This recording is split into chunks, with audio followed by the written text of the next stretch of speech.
나는 그날 아침에도 300m쯤 떨어진 편의점까지 천천히 걸어가며 생각했다. 그냥 살이 좀 쪘다고 생각했는데 그게 아니었구나. 며칠 전 병원에서 혈당 수치를 들었을 때 나는 솔직히 조금 얼떨떨했다. 의사는 당장 식습관을 바꾸라고 했다. 단순히 운동 좀 하시고요.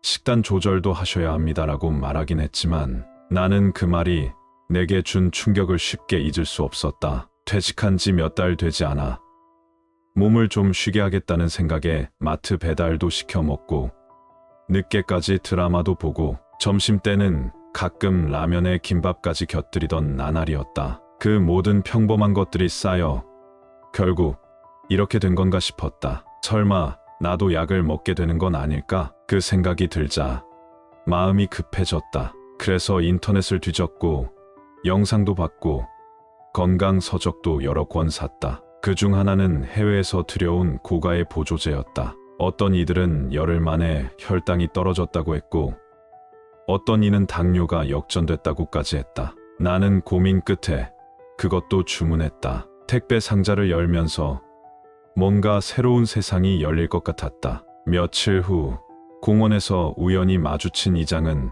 내가 들고 있던 보조제를 유심히 보더니 고개를 갸웃했다. 이장은 그것보다 어떤 약초를 달여 마시면 된다며 진한 차를 만들어 먹으라고 조언했다. 이장의 매제도 그 방법으로 혈당을 낮췄다고 덧붙였다. 나는 그 말에도 혹해서 근처 시장까지 가서 약초를 사 모았다. 쓴맛이 혀를 감쌀 때마다 몸속 어딘가에서 당이 빠져나가고 있을지도 모른다는 생각에 괜히 안도감을 느꼈다. 그 즈음 요가원에 다니기 시작한 아내의 추천으로 요가 수업에도 한번 따라갔다. 요가 강사는 마음의 평온이 몸의 균형을 만든다며 호흡과 명상을 강조했다. 요가 강사는 스트레스가 혈당을 올린다며 명상이야말로 몸의 생화학을 바꾸는 기술이라고 했다. 나는 조금 어색했지만 다리를 꼬고 앉아 눈을 감아보았다. 호흡을 따라 집중하려 했으나 솔직히 잡념만 가득했다. 한의원 원장은 또 다르게 말했다. 한의원 원장은 혀를 살피고 맥을 짚더니 내 몸이 비장어약 상태라고 진단했다. 한의원 원장은 소화가 약해지고 단 음식이 당겨 혈당이 올라가는 것이라며 체질을 바꾸는 한약을 추천했다. 나는 또 몇 푼을 내고 그 약을 받아왔다. 그렇게 나는 하루에도 몇 번씩 어쩌면 다음 해결책이 될 무언가를 쫓고 있었다. 보조제, 약초차, 명상, 한약. 하지만 혈당은 쉽게 낮아지지 않았다. 체중도 크게 줄지 않았다. 오히려 약간의 실망과 피로감이 쌓여갔다. 이게 정말 다 맞는 걸까? 어느 날 저녁 창밖을 바라보며 중얼거렸다. 불 꺼진 거리에는 사람 그림자 하나 보이지 않았다. 식탁에는 채소도 단백질도 밥도 가지런히 놓여 있었지만 나는 무의식적으로 밥부터 입에 넣고 있었다. 어릴 적부터 해오던 순서였다. 바로 그때였다. 문득 며칠 전 아내가 무심코 한 말이 떠올랐다. 아내는 책을 읽으며 이렇게 말했었다. 음식을 먹을 때 꼭꼭 씹고 채소부터 먹고 밥은 제일 나중에 먹으면 혈당이 덜 오른다고. 과일도 밥 먹고 바로 먹지 말라고 했다. 그때 나는 그냥 흘려들었지만 지금은 그 말이 조금 다르게 들렸다. 설마 그런 사소한 습관들이 진짜 해답일 리 있나? 나는 코웃음을 쳤지만 동시에 마음 한켠에서는 뭔가 불편한 느낌이 고개를 들기 시작했다. 나는 너무 거창한 해답을 찾느라 어쩌면 가장 기초적인 것을 지나쳤던 건 아닐까? 물론 아직은 확신할 수 없었다. 그래서 다음 날 나는 실험해 보기로 했다. 그저 음식 순서를 바꿔 먹고 꼭꼭 씹고 식사 후 과일은 미뤄두기로. 그 시작이 무엇을 바꿀지는 몰랐지만 어쩐지 지금까지의 것들과는 조금 다른 느낌이 들었다. 그게 바로 아주 느린 변화의 첫걸음이었다. 그리고 그 변화는 단순한 혈당의 조절 그 이상을 포함하고 있었다. 나는 내 식탁 위의 순서를 바꿨다. 밥이 아닌 채소부터 단백질, 그리고 그 다음에야 탄수화물을. 처음엔 어색했다. 입이 밥을 먼저 찾았다. 그건 수십 년간 해온 습관이었으니까. 하지만 억지로라도 순서를 바꿔보았다. 그리고 또 하나 꼭꼭 씹었다. 그건 생각보다 훨씬 어려운 일이었다. 이렇게까지 천천히 먹어야 하나? 처음엔 답답했다. 하지만 먹는 속도를 늦추자 밥을 다 먹기도 전에 포만감이 들기 시작했다. 변화는 아주 작고 느리게 찾아왔다. 식사 후에 느껴지던 무거움, 갑자기 졸려오는 그 나른한 상태가 조금씩 줄었다. 기분 탓일 수도 있어. 나는 스스로를 그렇게 타이르며 여전히 의심의 눈초리를 거두지 못했다. 그러던 중 산책길에서 자주 마주치던 체육복 차림의 중년 남자와 우연히 벤치에서 대화를 나누게 됐다. 그는 퇴직 후 매일 아침마다 꾸준히 운동을 한다고 했다. 혈압과 혈당이 함께 높아져 병원에서 약을 처방받았지만 식습관을 바꾸고 나서 약을 끊었다고 했다. 그는 습관 하나를 강조했다. 밥을 천천히 씹는 것. 그것만으로도 식사량이 줄고 혈당의 급격한 상승이 막힌다고 했다. 그 말을 들은 순간 나는 며칠 전 내 실험이 어쩌면 단순한 착각이 아니었을지도 모른다고 생각했다. 며칠 뒤 아내의 소개로 다녀온 마을 건강강좌에서 만난 영양사는 또 다른 이야기를 들려주었다. 영양사는 채소, 단백질, 탄수화물 순서로 먹는 식사의 혈당 상승 억제 효과에 대해 혈당 곡선 그래프를 직접 보여주며 설명했다. 나는 그 자료를 바라보다가 내가 마치 아주 오래전부터 알고 있던 것을 처음 보는 듯한 낯선 기분에 사로잡혔다. 이게 다였나? 그 생각은 믿기 어려울 정도로 단순했다. 하지만 그날 저녁 나는 다시 실험했다. 그동안 별 생각 없이 먹던 바나나 한 개를 식사 직후에 먹지 않고 2시간쯤 지나 먹었다. 그 작은 변화조차 내 몸은 다르게 반응했다. 식후 나른함이 덜했고 속이 훨씬 편안했다. 며칠 후 동네 마트에서 일하는 점원과 이런저런 이야기를 나누게 되었다. 점원은 자신의 어머니가 당뇨 전 단계 진단을 받은 이후 식사 순서만 바꿨을 뿐인데 최근 검진 결과가 놀랍게 좋아졌다고 말했다. 나는 놀라면서도 묘하게 실망했다. 내가 그토록 찾아 헤매던 대단한 해답은 없었다. 아무도 마법 같은 정답을 알려주지 않았다. 대신 모두가 아주 소박한 행동 하나를 강조하고 있었다. 나는 혼란스러웠다. 왜 이런 단순한 것들이 그토록 잘 알려지지 않은 걸까? 왜 그동안 나는 그렇게 거창한 것들만 찾아다녔던 걸까? 진짜 그런 걸까? 나는 여전히 의심했다. 하지만 내 몸은 대답을 시작하고 있었다. 며칠 전부터 눈에 띄게 속이 편안했고 간헐적인 두통이 사라졌다. 밤잠도 깊어졌고 아침에 일어나는 게 조금은 수월해졌다. 몸이 말없이 보내는 신호를 나는 천천히 읽어가기 시작했다. 그날 밤 나는 한동안 열어보지 않았던 혈당 측정기를 꺼냈다. 며칠간의 기록을 살펴본 뒤 혼잣말로 중얼거렸다. 수치가 확실히 줄었네. 기분 탓이 아니라 뭔가 실제로 변하고 있었다.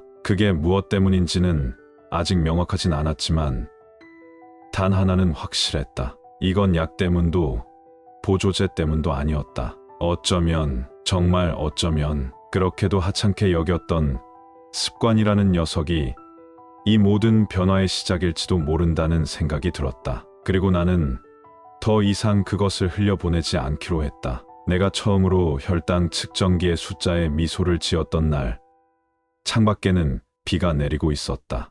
진짜 이렇게 바뀌는 건가? 나도 모르게 입가에 웃음이 번졌고 그날 저녁은 더 천천히, 더 조심스럽게 씹으며 식사를 마쳤다. 채소 먼저, 단백질 다음, 밥은 끝에, 식후 과일은 건너뛰었다. 하지만 변화라는 건 언제나 직선으로 움직이지 않는다. 며칠 뒤 퇴직한 동기들과의 점심 약속이 있었다. 오랜만에 얼굴을 본 그들은 여전히 유쾌했고 나는 오랜만에 외출에 들떴다. 자리에 앉자마자 누군가가 삼겹살을 주문했고 또 다른 친구가 막걸리 한 병을 추가했다. 나는 조심스럽게 고기만 몇 점 집어 채소에 싸 먹었다. 밥은 피했고 막걸리는 거절했다. 하지만 한 친구는 이렇게까지 조심하면 무슨 재미로 사냐고 했고, 또 다른 친구는 자신도 혈당이 높지만 약만 잘 먹으면 된다고 덧붙였다. 모두들 웃었고 나도 웃었다. 하지만 속으로는 어딘가 찜찜했다. 그날 저녁 집으로 돌아와 혈당을 재보니 수치가 올라 있었다. 분명 밥은 거의 먹지 않았고 막걸리도 마시지 않았다. 스트레스 때문인가? 나는 고개를 갸웃했다. 그런데 이상하게도 그날 이후 며칠간 다시 수치가 불안정해졌다. 밤잠도 잘 오지 않았고 식후에도 예전처럼 무겁고 둔한 느낌이 되살아났다. 왜 이러지? 나는 작게 중얼거리며 주방 의자에 털썩 앉았다. 며칠 뒤 이장을 다시 마주쳤다. 이장은 얼굴이 창백했고 다소 지친 기색이었다. 조심스럽게 안부를 묻자 병원에 다녀왔는데 간 수치가 올라갔다고 했다. 이장은 한숨을 쉬며 요즘은 약초도 보조제도 다 귀찮아져서 그냥 밥만 제대로 먹는다고 했다. 나는 괜히 마음이 복잡해졌다. 그동안은 남들이 나보다 더 건강하지 못하니까 내가 잘하고 있다고 위안을 삼았다. 하지만 이제는 나도 그들처럼 다시 흔들리는 중이었다. 며칠 후 우연히 들른 도서관에서 나는 한 권의 책을 꺼내 들었다. 표지는 단순했지만 책 속의 내용은 생각보다 깊었다. 노인의 식습관 변화가 어떻게 인생을 바꿨는지에 대한 자전적인 이야기였다. 그는 하루 3번의 식사를 한 번도 빠뜨리지 않고 밥을 30번 씹었으며 식사 시간을 일기처럼 기록했다. 처음에는 귀찮았고 의미도 모르겠다고 했다. 하지만 어느 순간 식사가 그에게 하루 중 가장 깊은 집중의 순간이 되었다고 고백했다. 나는 책을 덮고 가만히 생각했다. 나도 너무 쉽게 결과를 원했던 건 아닐까. 그날 밤 오랜만에 아내와 산책을 했다. 아내는 내가 요즘 자주 인상을 쓰고 있다고 말했다. 그리고는 이렇게 덧붙였다. 요즘은 예전보다 훨씬 덜 급하게 움직인다고. 말투도 조금 느긋해졌다고. 아내는 그걸 좋은 변화라고 말했다. 그래, 나는 고개를 들어 아내를 바라보았다. 아내는 고개를 끄덕이며 예전엔 내가 밥을 너무 빨리 먹는 게 보기 싫었다고 덧붙였다. 그 말에 나는 머쓱해졌다. 아내는 다시 말했다. 건강이 좋아지는 것도 중요하지만 그보다 내가 나를 돌보는 방식이 달라진 것 같다고. 그 말은 이상하게도 병원에서 의사에게 들었던 어떤 설명보다 더 와닿았다. 내가 나를 어떻게 대하느냐, 그것이 식사 순서나 씹는 횟수보다 먼저 바뀌어야 하는 거였을까? 다음 날 아침, 나는 다시 습관으로 돌아가기로 결심했다. 작은 노트를 꺼내 날짜를 적고 아침 식사의 순서와 느낌을 기록했다. 그날의 기분, 씹은 횟수, 식후 상태까지. 오래가진 못하겠지만 그래도 오늘 하루는 기록하자고 마음먹었다. 며칠 뒤 나는 그 노트를 들고 예전에 만난 요가 강사에게 찾아갔다. 요가 강사는 내가 수첩을 꺼내자 흥미로운 듯 고개를 기울였다. 나는 설명했다. 식사 기록을 시작했는데 이게 생각보다 쉽지 않다고. 요가 강사는 말했다. 그건 단순한 습관이 아니라 자기 인식의 훈련이라고. 요가 강사는 웃으며 덧붙였다. 매 순간의 선택이 쌓여 나를 만든다고. 그걸 눈으로 확인할 수 있는 게 기록의 힘이라고. 나는 집에 돌아와 책상 앞에 앉았다. 내가 먹는 밥, 내가 걷는 속도, 내가 쉬는 방식, 그 모든 것이 이전과는 다르게 느껴졌다. 정답은 없었다. 그저 몸의 소리를 듣고 내가 나를 돌보는 법을 배워가는 중이었다. 어쩌면 건강이라는 건 숫자의 문제가 아니었다. 내가 나를 어떻게 다루느냐, 그것이 가장 근본적인 문제였다. 그리고 나는 비로소 그 단순한 진실을 조금씩 받아들이기 시작했다. 그날 아침, 나는 전보다 조금 이른 시각에 눈을 떴다. 창문 너머로 들어온 햇빛이 눈부셨지만 기분은 상쾌했다. 몸이 가벼웠다. 단순히 체중이 줄어서가 아니라 어떤 무게가 내 안에서 빠져나간 듯한 느낌이었다. 혈당 측정기를 꺼냈다. 버릇처럼 손가락을 찔러 수치를 확인했다. 수치는 안정적이었다. 그리고 놀라울 만큼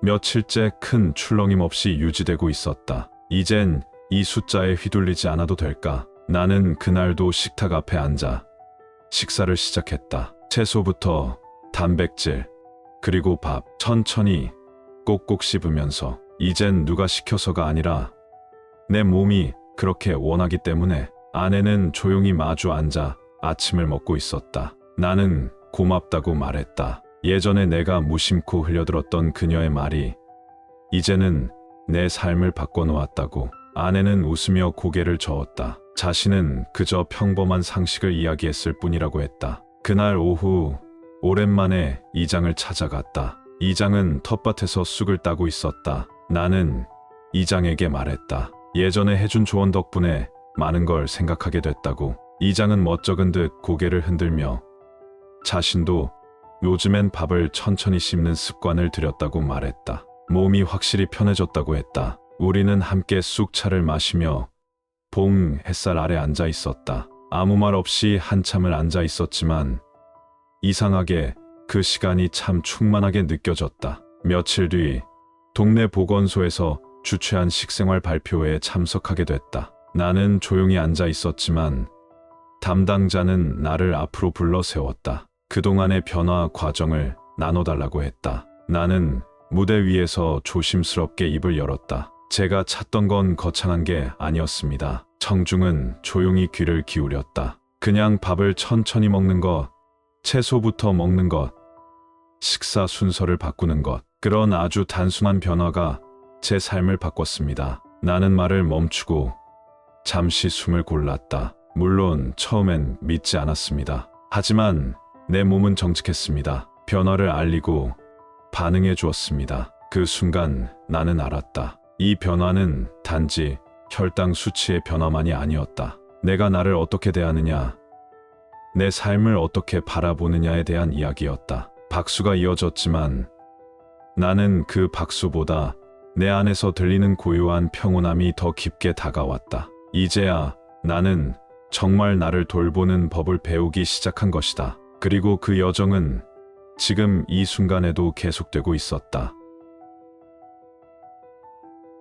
지금까지 함께 들어주셔서 감사합니다. 작은 습관의 변화가 만들어낸 큰 기적, 여러분의 하루에도 따뜻한 울림이 되었길 바랍니다. 앞으로도 건강한 이야기, 마음에 스며드는 이야기로 찾아올게요. 재미있게 들으셨다면 구독과 좋아요로 함께 해주세요. 여러분의 관심이 저에게 큰 힘이 됩니다. 늘 평안하시고 건강하세요.